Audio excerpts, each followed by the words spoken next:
Hey, soul survivors. We're going to be talking about paranoid personality disorder, also known as PPD. I know a lot of my videos are on NPD, narcissistic personality disorder, but I feel it's important to know all the different kinds of personality disorders that are out there because there are comorbidities. Also, we may inaccurately diagnose our person to just get as much information as we can to try to understand our person, what's going on with us as well.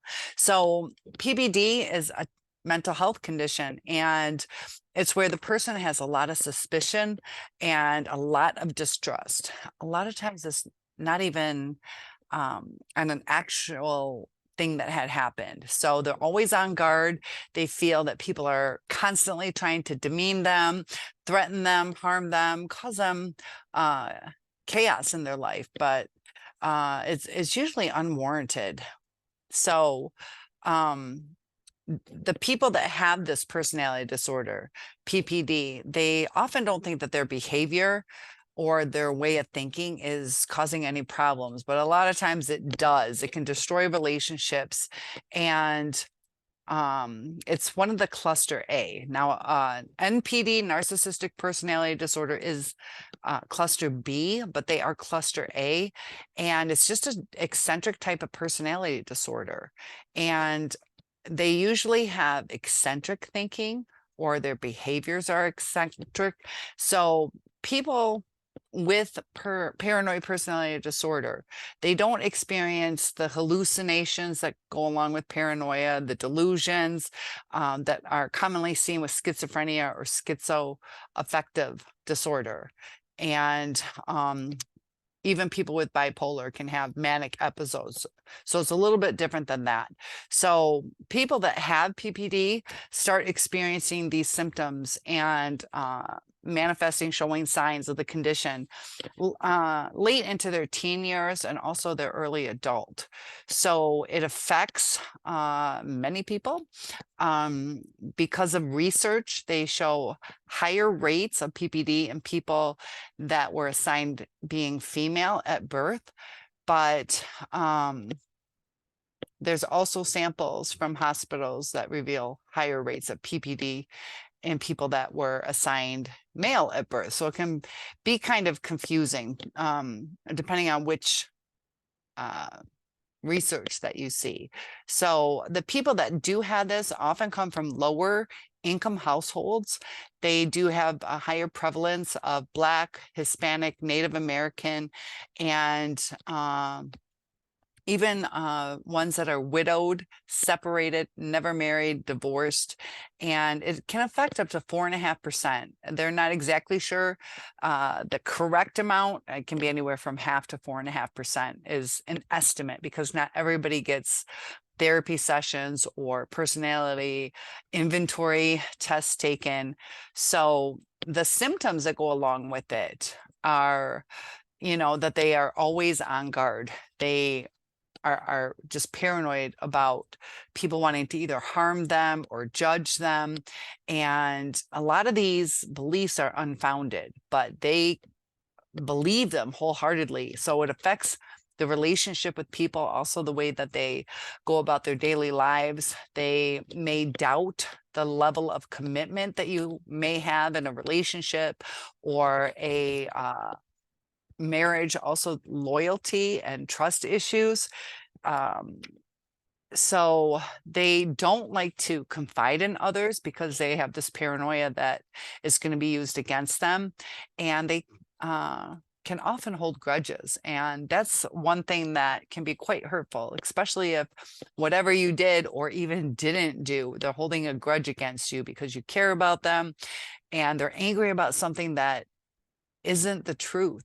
So no matter what you do, they're not going to unbelieve it. They can be quite unforgiving during those times, and they do not like criticism. They take it very poorly. They are hypersensitive. So even constructive criticism, they can see with their paranoia that they're either trying to be undermined or demeaned, and they seem to pull out hidden meanings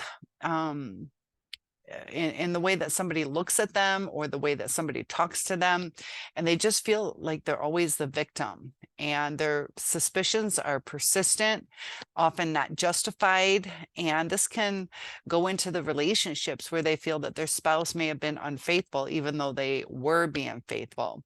So they become cold. They're also distant within their relationships. And because of this, paranoia, they might want to control the situation. So they can be controlling over the person, and they don't really see what their role is in the problem or any of the conflicts that it's causing. And they're unable to fully relax a lot of times. They have a difficulty with them. So because of all this stuff they're going through, the paranoia, feeling like they're on the people are attacking them, they can be quite stubborn. They love to argue, and sometimes too they can be quite hostile. So there are some similarities between MPD and PPD, but it's a little bit different. So within the research, they had found that because of childhood emotional neglect, whether it was also containing physical neglect, it starts to present in late teen, early adulthood. So back in the day, the researchers used to think it had some kind of genetic link among schizotypal type of personality disorder, PPD, schizophrenia. But recently, what the study is revealing is the connection is not quite as strong as they had thought. So it can be diagnosed, usually isn't done until after the age of 18 because of hormones and teenagers wanting to exert their independence, also the curiosity of the world. It's typically not diagnosed until after they turn 18. Now, all kinds of personality disorders, I'm sure you see that with your narcissist. And if you know somebody with bipolar, borderline, histrionic, you could even see it, in different cases that have been done, that it can be quite difficult to diagnose. Sometimes they get misdiagnosed, or they might miss some comorbidities or add on ones that shouldn't be added. There's comorbidities such as anxiety, also depression, and it causes a lot of extra chaos. So they want to make sure when they talk to them that they use general questions. They don't want to create a defensive response or make the person feel that they're in a hostile environment. They try to keep them calm. So some of the things that they like to focus on are the past history, their childhood, also just pretty much everything that goes along with their past history, the different kinds of relationships they had, whether it was successful or fell apart, why it fell apart, and work history, previous work history. Maybe it's the type of job or the longevity. And a lot of times therapists like to do something known as reality testing, where they're trying to see if they have a grasp on reality.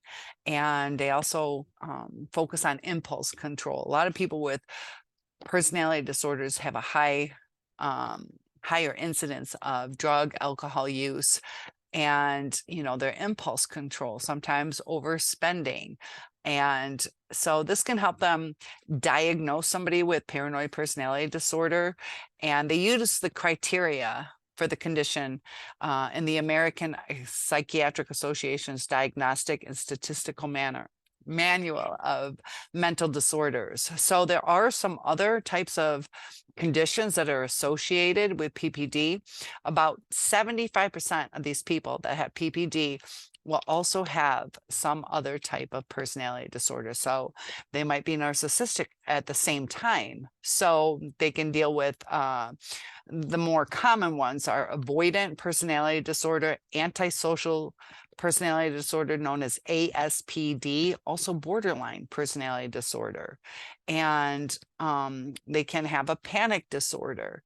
So how is it treated? A lot of them will use cognitive behavioral therapy or dialectical behavior therapy. Can be something that they choose, which is known as DBT. And this increases their ability to cope, have higher coping skills, And they work a lot on empathy and trust, as well as helping them to improve their social interactions and also lift their self-esteem. If you notice across the board, the mental illness, a lot of it has to do with self-esteem. That's why while we're healing from whatever we went through, whether it's a discard of a narcissist or our own childhood traumas, that lifting up your self-esteem, things start to fall in place so much better. And it almost becomes natural to where you're setting the proper boundaries when you have the right kind of self-esteem. You can see through things when you don't have all that brain fog. And in general, with PPD, they don't generally prescribe medication such as antidepressants. Those are the ones. If they deal with anxiety, they can do some help with the comorbidities. They could use anti-anxiety medications, antipsychotic drugs, and also antidepressants. So I'm also doing a podcast video interview on Monday about psychedelics. So if you would like to learn a little bit more on people using shrooms, mushrooms, and all that kind of stuff too, to see, it'll be a learning thing for me too. I'm looking forward to that. So that'll be ready in a couple days for you guys, and you can search for that if you're interested in that. But topic requests are always welcome. But the strongest predictor of somebody who has aggressive behavior in a hospital setting, it's interesting that that's PPD, and it can be associated with stalking, excessive litigation, and it's very interesting to me how so many of these personality disorders, when you start putting them in their slots, that it makes sense on how our person acted, what their triggers were, why they acted the way that they did. So I hope that was helpful. And like I said, topic requests are always welcome. Feel free to let me know if there's anything you'd like to discuss. One-on-ones are available. And I hope to see you in live chat. We do that pretty much nightly. So hope to see you, and talk to you soon. Bye.